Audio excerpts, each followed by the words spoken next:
Standing proud off the coast of Dubai is one of the most incredible buildings on the planet. At 321 meters, it soars higher than the Eiffel Tower. It's the tallest hotel on Earth and the most luxurious. Its name means the Arabian Tower. This is the Burj Al Arab, a structure designed to amaze. But creating this 21st century icon was an epic struggle that pushed everyone involved to the limit.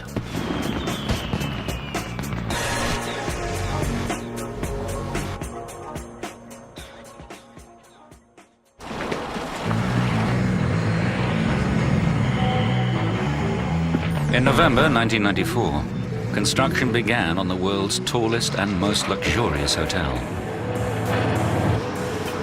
The pressure was on from day one. With the eyes of the world watching, no one on the project wants to disappoint this particular client. Sheikh Mohammed bin Rashid Al Maktoum, then Dubai's crown prince, is the visionary behind this amazing building. The project is his response to the economic time bomb his country confronts. As his close advisor, Sultan bin Saleem knows all too well. He knew that we don't have oil. He knows that oil is going to end someday. And they have two choices. Either go and do something about it and find other alternative ways to sustain the life for the people of Dubai, or sit waiting for help.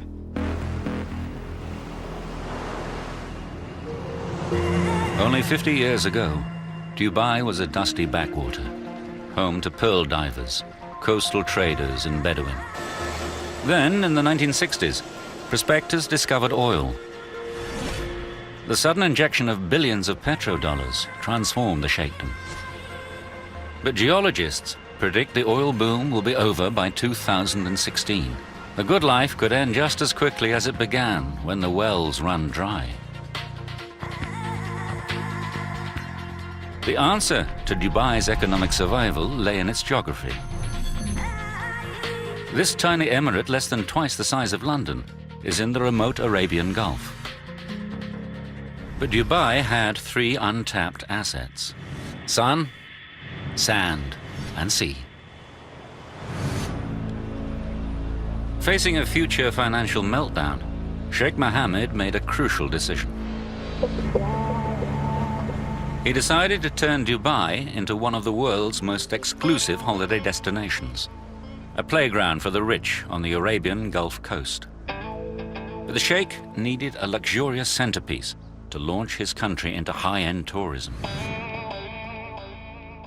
He staked what some estimate as £1 billion on the tallest, most lavish hotel in the world, with a unique 7-star reputation, the Burj Al Arab. I think it was very important to put Dubai on the map of the world. There's no hotel like this hotel. It takes guts, and Sheikh Mohammed has a lot of guts. The Sheikh's courage is clear from his choice of architects. A radical young team from Britain, brave enough to take up the challenge, but very short in experience. They were led by Chief Architect Tom Wright. We had an average age of 32. Not a grey hair between us. And none of us had gone over about 15 stories. I was quite staggered by the scale and the immensity of the project. Tom Wright and his colleagues have a reputation for innovative engineering, but they're more used to designing schools and offices. But Dubai is a place where connections are crucial. Through a contact in the ruler's office, the team got its break. Sheikh Mohammed agreed to a meeting and was so impressed with their initial concepts, he awarded them the contract. Wright must turn his sketches into a design so remarkable the building becomes a world-renowned landmark. We had many sleepless nights worrying that the building we designed wouldn't turn out to be at all iconic. Wright knew he must push his design to the limits. A building only becomes an icon when its form is simple but unique. We decided that if you could draw a building simply with a few strokes of a pen, and it was instantly recognizable as not only the building, but the place, Egypt in this case. You'd created something that was iconic. So if you consider these buildings in the world, there are probably no more than 10 maximum that have actually achieved this status. Australia, Sydney Opera House. As with all these buildings, it's usually just the first couple of lines that actually make you know exactly where the building is. Paris.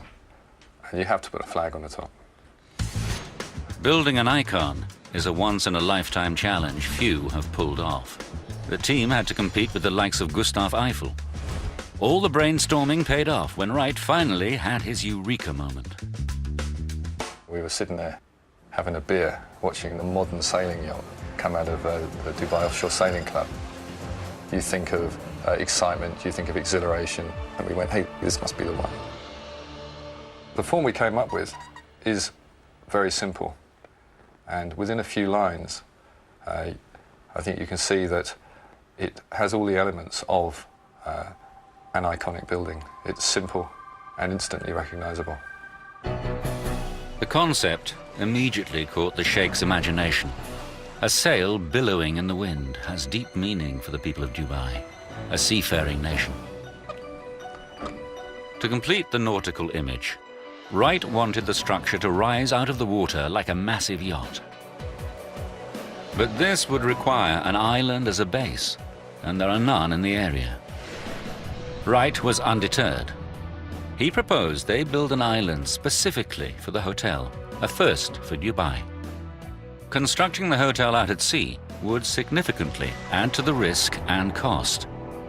Wright would have to persuade his colleagues this radical scheme could work. I remember I was pulling the sail out to sea, and the rest of the design team were pulling the sail back onto the shore, and this continued to go backwards and forwards before finally the client stepped in and said, no, it's going to be out at sea. Sheikh Mohammed was prepared to take the risk. The hotel would be built 270 meters off the coast. No one had ever built a tower this high on an artificial island. This 321-meter structure, weighing 250,000 tons, will need to stand firm against earthquakes and Gulf storms. Wright has won the first of many battles. The Burj will rise out of the sea. But time and again, his refusal to compromise would force his colleagues to push the boundaries of engineering to the limit.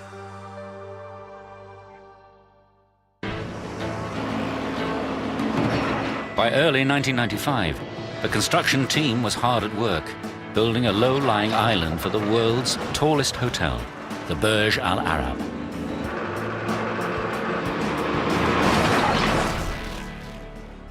But the young architects were about to get a taste of Dubai's extreme weather. April the 27th, a powerful storm known as a shamal swept across the Gulf, hitting the coast with a vengeance. A set of construction barges lay in its path, each laden with 10,000 tons of rock. The architects had planned for all weather conditions, but the storm's intensity still shocked Simon Crisp. We had 3 or 4 metre waves bashing onto the beach. To see the waves coming in like this was really quite a wake-up call for us. As one huge barge broke loose and slammed into the mainland, the team realized the damage this kind of storm could inflict on their island hotel.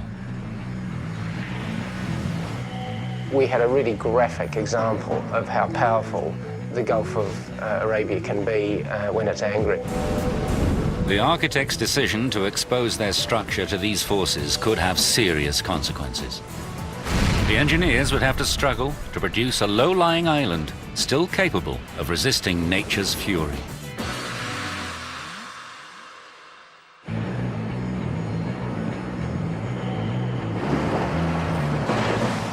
Just 5 months into the build, the team have reached a critical phase in this one-of-a-kind construction project. A debate has been raging over the height of the island. Architect Tom Wright wants to make it low to give the impression of a sail rising out of the water. We argued a lot about the height of the island. From a design point of view, I wanted people to be close to the sea. From the start, he's gone head-to-head with engineer Mike McNicholas, who's responsible for the island's design. So I wanted the island as low as you possibly could, you know, skimming the sea. I'm coming from the other end, needed to make sure we were protecting the island. McNicholas's worst fear was that waves breaking over the island could damage the hotel or even drag guests into the sea. Initially, the engineers planned to build the island from rocks. They're available locally and the technology works. But Wright rejected this plan.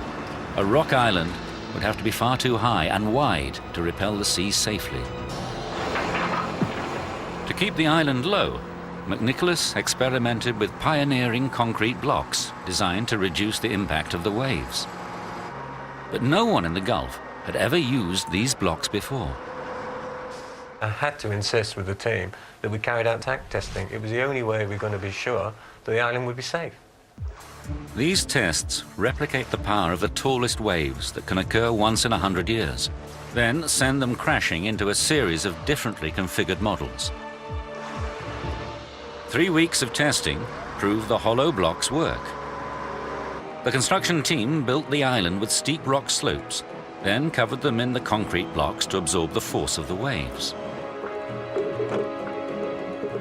These ingenious blocks work like a sponge. As the wave hits, the water passes inside the space and turns around on itself. The force is largely dissipated. With the engineers' help, architect Tom Wright has won his battle for a secure low island that rises only 7.5 meters above the waves.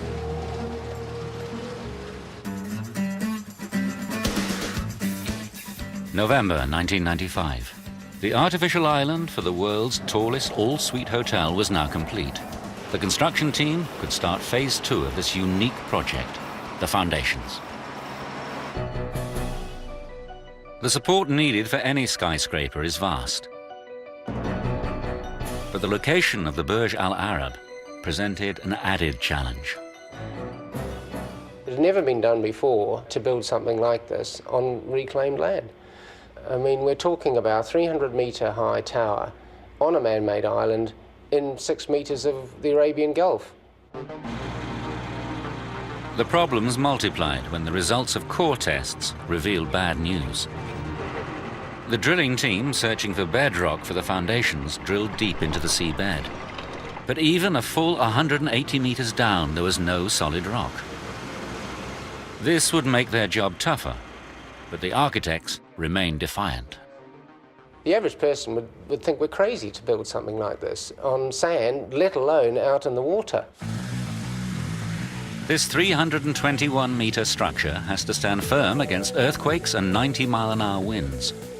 But its foundations depend on nothing more substantial than sand.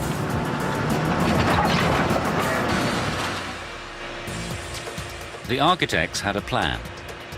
They'd support the Burj using steel-reinforced concrete foundation piles drilled deep into the sand. To stop the whole building from just sinking, they'd rely on an effect known as skin friction, the resistance that stops two rough surfaces slipping past each other. Skin friction is all about the contact between the sand and the surface of the pile. And the longer the pile, the further in the ground it is, the greater that effect. And I'm going to demonstrate it now by whacking it in. You'll see it starts to move quite quickly with the first few impacts. Now it's starting to stiffen up a bit, even though I'm not hitting it any harder or any softer, and the skin effect is starting to really kick in here. Once the friction between the post and the sand around it equals the load of the hammer, the post comes to a halt.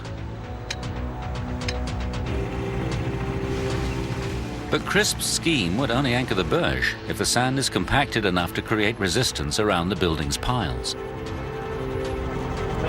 The drillers pack sand samples into sealed containers and send them off to be analyzed. If the results show the sand is too loose, then support on the piles anchoring the building could suddenly fail. In the southern end of the Arabian Gulf, this threat could be particularly serious. Dubai lies within range of a major fault line, so this soaring megastructure might be vulnerable to earthquakes. In June 1964, a 7.5 magnitude earthquake hit Niigata in northern Japan, an area also built on sandy silt. The tremors flipped over entire apartment buildings as the ground gave way beneath them. This wasn't normal earthquake collapse. The devastation was due to a phenomenon known as liquefaction. As grains of loose sand shake, they fill up any air pockets and compact, taking up less space. The ground stops behaving like solid earth and settles like a liquid. On shifting sand, any building could simply topple. When the results of the drilling tests returned, it was good news. Deep beneath the site, they've found compacted and calcified sand. Liquefaction is not a threat. But the foundations must be long enough for the skin friction to hold them firm. We weren't going to take any chances, and we extended the piles by another 8 meters. Crisp specified foundations over 20% longer than originally planned. These 250 concrete piles have a combined length of over 6.5 miles, 35 times as long as the towering hotel they will support.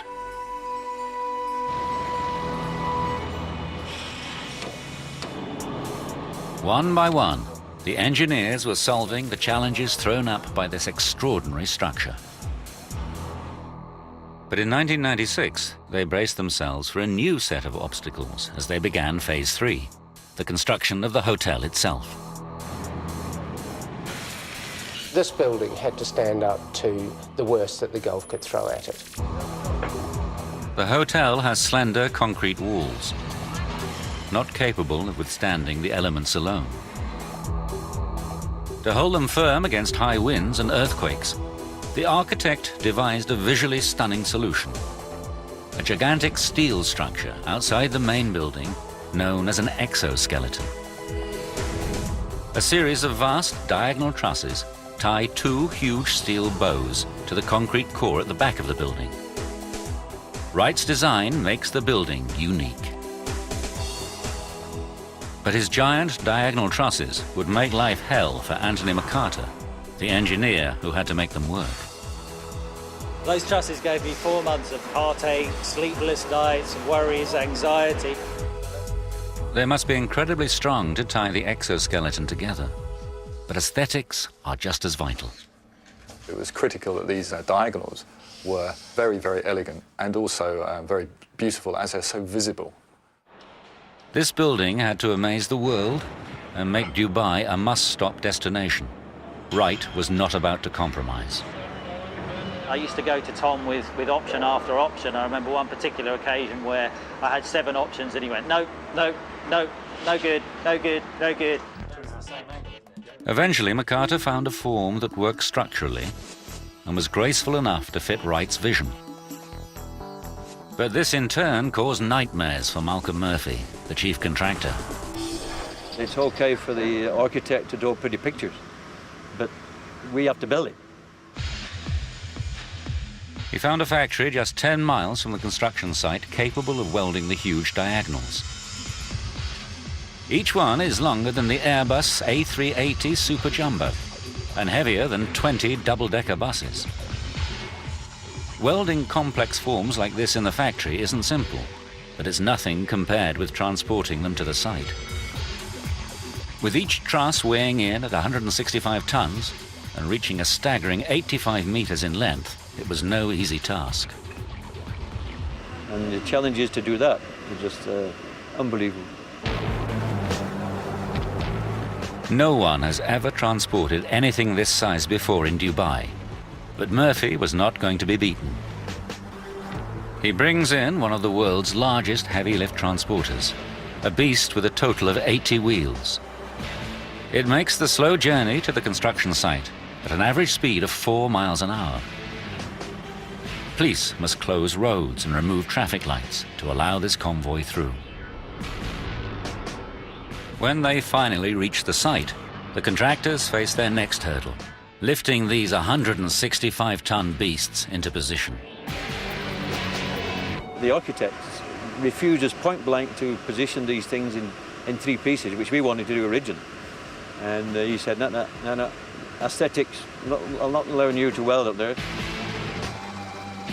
He's forced to find a way of lifting the trusses in a single piece to a height of 200 meters, twice the height of the Statue of Liberty. We had to go away and think of an idea how to actually lift these monsters up. We had three big monster cranes in there, and even they weren't big enough to lift the diagonal trusses. Murphy had to look further afield for a solution. Specialist lifting gear from Singapore. His team set up winches, like those used on offshore drilling rigs, high on cantilever frames 15 meters from the building. Cables with a braking strength of 225 tons are attached to the ends of the truss. I can assure you, we were very, very nervous that morning when we lifted the first one. 30, 40 guys had sleepless nights that week, getting ready for that first lift. The two massive winches take up the strain, then painstakingly raise the diagonal truss little by little up the side of the building. It's all going to plan. Murphy and his team have solved the lifting dilemma, but these trusses have a sting in the tail. They need to fit into place with pinpoint accuracy. But Dubai's climate means temperatures can vary by as much as 14 degrees in a single day. And this will make the trusses expand and contract dramatically. The problem's known as thermal expansion. The steelman's nightmare in the desert, working 50 degrees C. Steel expands in the heat and contracts when cold. Okay, chaps, light up. We're actually going to heat the steel up now, which is going to give you an idea of what temperatures we're working in the desert. Heat makes the steel molecules move faster and further, and this 15-meter tube actually grows in length. The difference is visible. What did I tell you? Steel does expand with the heat. The diagonal trusses on the Burj Al Arab could expand and contract by a full 5 centimeters over a 24-hour period. They were never going to fit their precise point in the framework without an ingenious solution. The engineers thought about it, the structural fabricators, the steel fabricators, the architects, everybody thought about it, and it was actually one of the architects came up with this great solution. On the frame of the structure, the fixing bracket contains a vast washer with its hole offset from the center. This swivels until it lines up with the hole in the diagonal truss. Then, the cast steel pin, 30 centimeters in diameter, is inserted through both holes, locking them together. This clever device buys the team the crucial 5 centimeters of play they require for the installation, and the truss is now fixed securely in place. When we got that pin in, we had those champagne corks flying. It was just unbelievable. But there's precious little time for celebration. The first guests are due before the millennium.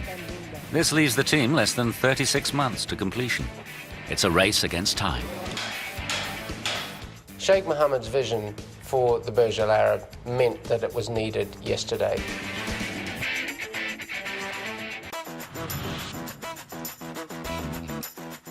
January 1997, and a colossus is emerging out of the Arabian Gulf.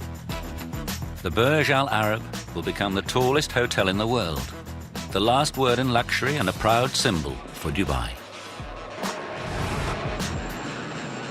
Architect Tom Wright wants the building to be beautiful. The steel sections of the exoskeleton that will support it must be as minimal as possible. The view from these £1,000 a night suites would have to live up to the price tag. When you're in the suite, looking through the windows, they are right in front of you, so they have to be exceptionally well detailed and well put together. But this created a dilemma. If Wright make the exoskeleton too light, the wind's force at 300 meters above the Gulf could shake the building apart. Too bulky, and the elegant form of his yacht-shaped structure would be ruined. Once again, Wright and the engineers who must make his hotel safe were on a collision course. When you're designing a building that is taller than the Eiffel Tower, and you've never done one before, you want to make sure that you've got it right. The form with its steel exoskeleton was so groundbreaking. For the first time in Dubai's history, engineers decided to do tests in a wind tunnel. Wind engineer Volker Buttgereit knows the Burj Al Arab is one of a kind. Before this building came along, most of the buildings in the Gulf were fairly orthodox shape. They were square, they were rectangular, they were nowhere near this scale. So doing a wind tunnel test for a building in those days in the Gulf was almost outrageous. But for this extraordinary structure, it was essential. The wind tunnel simulated the wind effects of the Gulf around this 1:50 scale model. This building has seen some pretty severe loads, almost twice what it would be seen in London. We measured suctions which were the order of a weight of a car hanging off, trying to suck the panel off the building. So that's quite something. The wind tunnel threw up results that could threaten the entire exoskeleton. When we first saw the design, there was immediate concern about vibration due to something called vortex shedding. Vortex shedding is an engineer's nightmare. Certain wind conditions blowing over sharp edges on the steel structure can create miniature tornadoes. These set up dangerous vibrations that can shake a building to destruction. Which is exactly what happened to these massive cooling towers in Ferrybridge, Northern England, in 1965. The engineers needed to find a way to protect the Burj Al Arab. The simplest solution is to change the aerodynamic shape, but that upsets the architect. The architectural idea of the exoskeleton structure is, when you look at it, the very essence of the building. If you take it off, it's just another building. If you put the exoskeleton structure on, you have an icon. The architect forced the engineers to think again. This is classic vortex shedding. We realized we had to come up with something clever that was not visible, but somehow reduced the motion. They turned to an ingenious hanging weight called a tuned mass damper. These are installed at vulnerable points in the exoskeleton. When the wind blows and vortex shedding starts to create dangerous vibrations, the 5-ton weight will swing instead of the structure and damp down the vibrations to well within safety limits. 11 of these systems are fitted from the top of the 60-meter mast all the way down through each of the steel bow structures. These dampers safely cancel out the threat.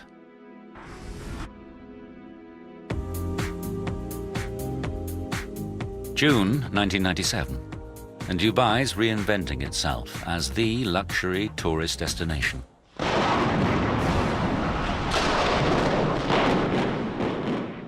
This old hotel has to bite the dust as the Burj Al Arab, the symbol of the new Dubai, approaches its final form.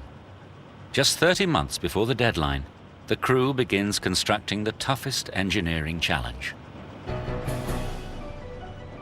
Sheikh Mohammed wants the building to impress, so the design calls for a restaurant that looks as if it's suspended in the sky. I like the idea of the visitor sitting out in space, looking across the view towards the Arabian Gulf and Dubai, and sort of almost floating up in the clouds. The whole idea of hanging out over space would give you a dining experience pretty unparalleled. The Al Muntaha, or Ultimate Sky View restaurant, will soar 200 meters above the sea and project nearly 27 meters out on both sides from the building's narrow central core. Once again, Wright threw down a gauntlet to structural engineer Anthony McCarter. It was his job to secure this eccentric wing-like structure with no visible means of support. When Tom first showed it to me, I must admit I thought he was crazy. This room is actually the size of most buildings. and Tom decided that he wanted to take it and stick it outside of the centre of gravity of the supporting structure. So there it was, dangling in the breeze with only the structural engineer to hold it up. And if the engineers were to get the calculations wrong, the whole thing could tumble 200 meters to Earth. MacArthur found a solution to the pull of gravity that pushes conventional engineering to new heights. In the concrete core at the back of the building, he cast a series of steel brackets known as embedments. 10 enormous steel girders radiate off them, up to 1.6 meters high. These beams form the base of the rigid steel floor. The wing-like exterior was attached to it, and the entire restaurant could then be enclosed in aluminium and glass. This gravity-defying structure will survive winds of close to 100 miles an hour. It's an engineering triumph. But they were just 4 years into the 6-year program. No one could afford to take their foot off the accelerator. The program was relentless and challenging. 24-hour working, 6 o'clock, site meetings in the morning, every morning. You live, sleep, breathe the building. The challenge really was on, can we design it and finish it by the original program? The Burj Al Arab was due to open in time to celebrate the millennium, just 2 years away. The world's media was watching to see if the hotel would be the masterpiece the Sheikh promises, and if the team could complete it on schedule. The only way to deliver on time was to start the interior decoration long before the exterior was finished.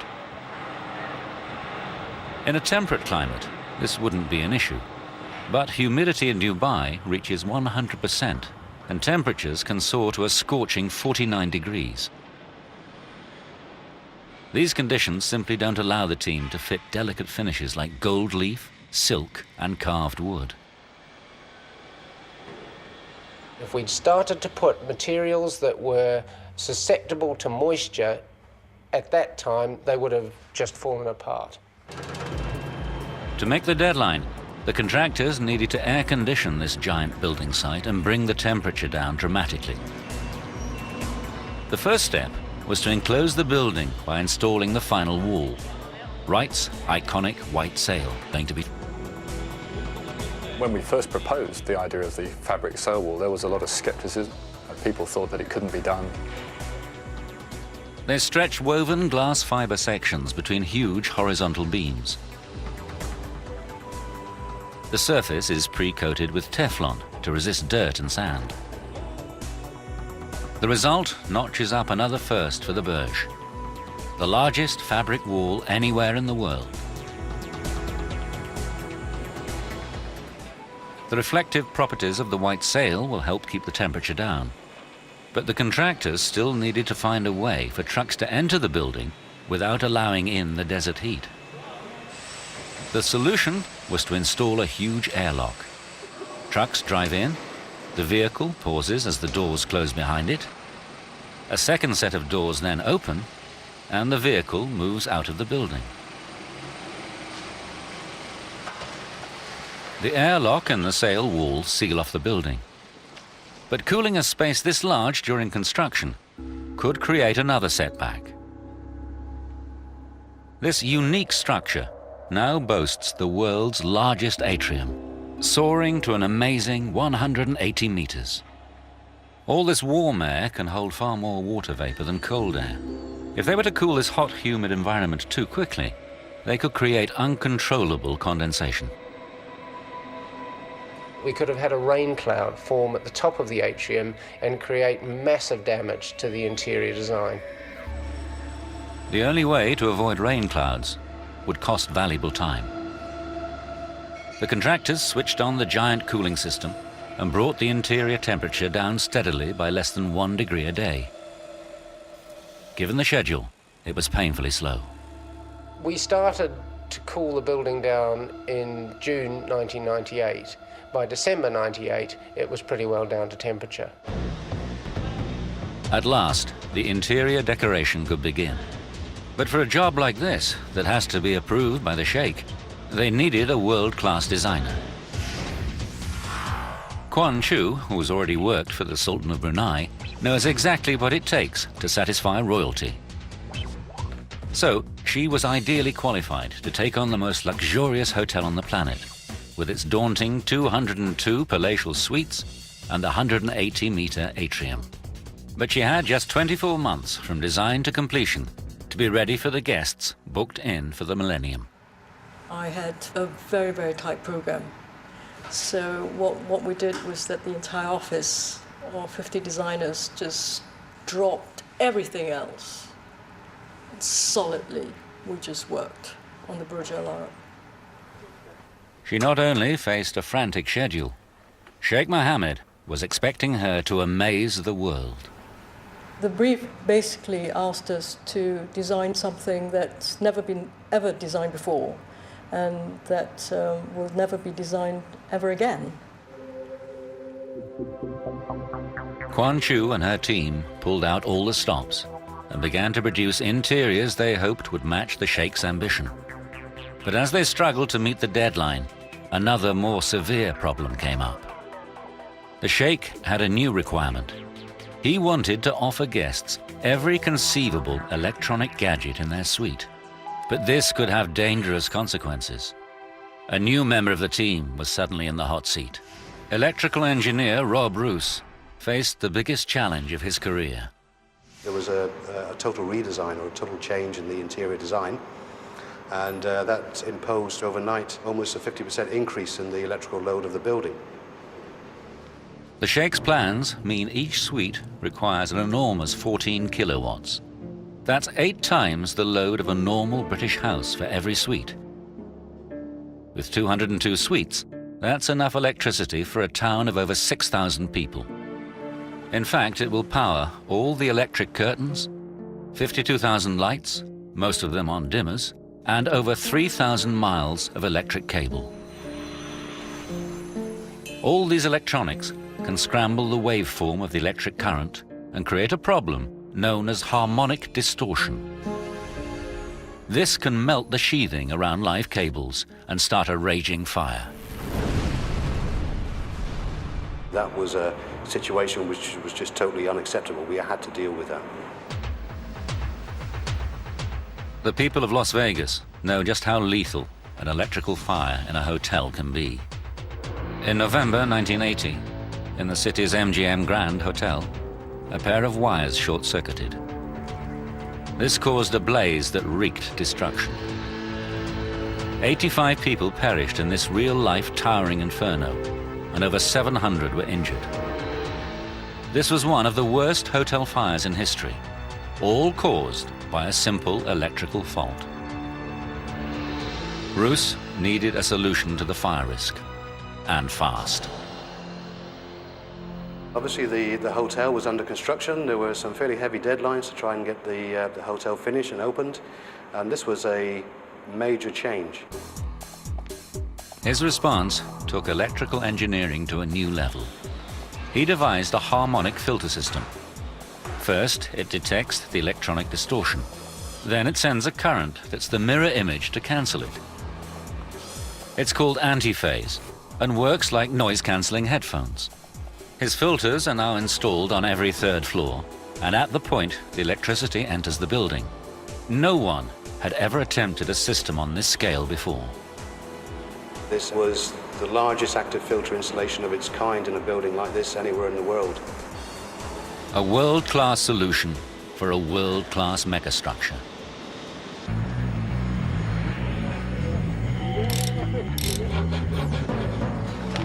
The team constructing the Burj Al Arab can claim a string of groundbreaking achievements. They built the first artificial island off the coast of Dubai, constructed the tallest atrium in the world enclosed by the largest fabric wall ever built, and with the mast finally in place, this structure is now taller than any other hotel on the planet. 5 years into the project, the team reached an important milestone. The iconic exterior was almost complete. But the interior decoration of the world's most luxurious hotel was seriously behind schedule. This stage had always been a race against time, but Sheikh Mohammed was about to send the design team into a tailspin.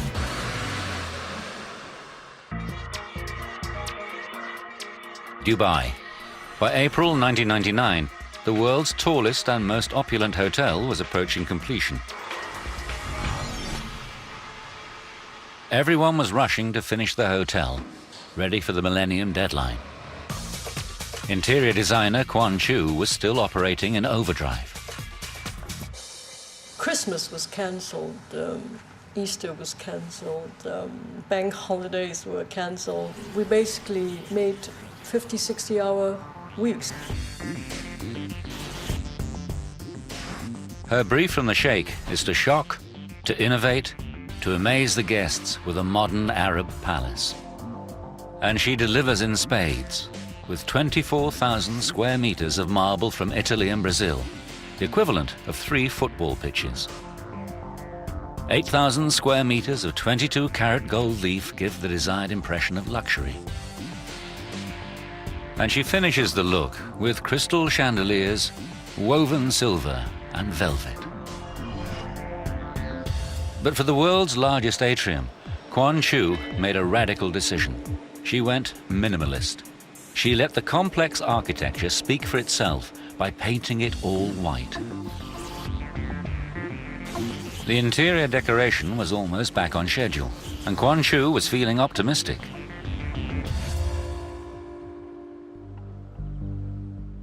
Then came the moment of truth. Sheikh Mohammed arrived to examine her work and pass judgment. The man behind the whole project was delighted with the ornate styling of the luxury suites. But that's where the good news ends. I was summoned and said, when are you finishing off this atrium? I said, well, it's nearly done. Unfortunately, the feedback was no, where's the color? The Sheikh rejected the white styling of the atrium. It was just too plain. Not exciting enough, not bright enough, not colorful enough, not rich enough. Quan Chu had to completely redesign and decorate the tallest atrium in the world in just 6 months. I was basically living and sleeping in the Burj Al Arab, rushing from area to area. With one last chance to get it right, she set out to dazzle. She designs a light show to animate the world's tallest fabric wall. Fountains create aquagymnastics in the lobby. Vast fish tanks welcome visitors as they ride the escalators. And crucially, she transforms the view up the atrium into a rainbow palette of vibrant colors. Everyone was on tenterhooks, hoping it would satisfy Sheikh Mohammed. The adrenaline was pumping, sleepless nights basically before opening. The Sheikh's response was a definitive yes. He was delighted and signed off on the project. Sheikh Mohammed believes it became almost a 6 to 7 star hotel. And the achievement of his dream, the realization of his dream. The doors opened to the first ultra-rich guests in December 1999, a full month before the millennium, and Sheikh Mohammed came to watch the final sunset of the century from his magnificent new hotel.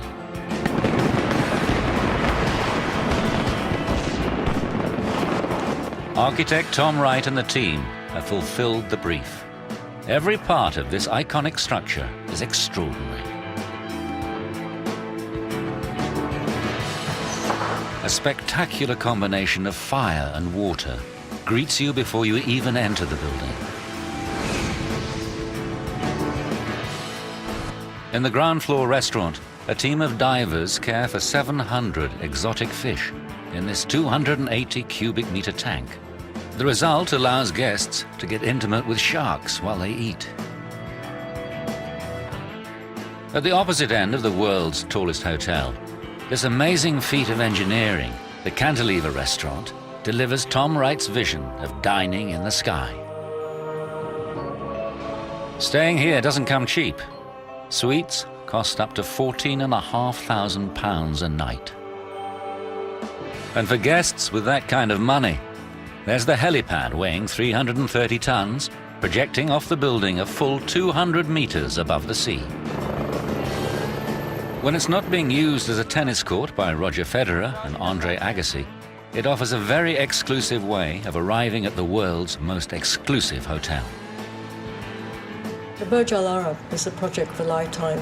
No other project will ever match this one. The engineering triumph of creating Dubai's first artificial island has had far-reaching effects. It's paved the way for a series of enormous schemes, each more ambitious than the last. From the Palm Island, which sold out in 3 days, to the World Islands and beyond. The tallest hotel on Earth has laid the foundations for a secure future when the oil runs out. And it's all down to Sheikh Mohammed's foresight and architect Tom Wright's unique vision. We knew from the start that we had the opportunity to produce something quite startling. And this project, I really think we achieved that.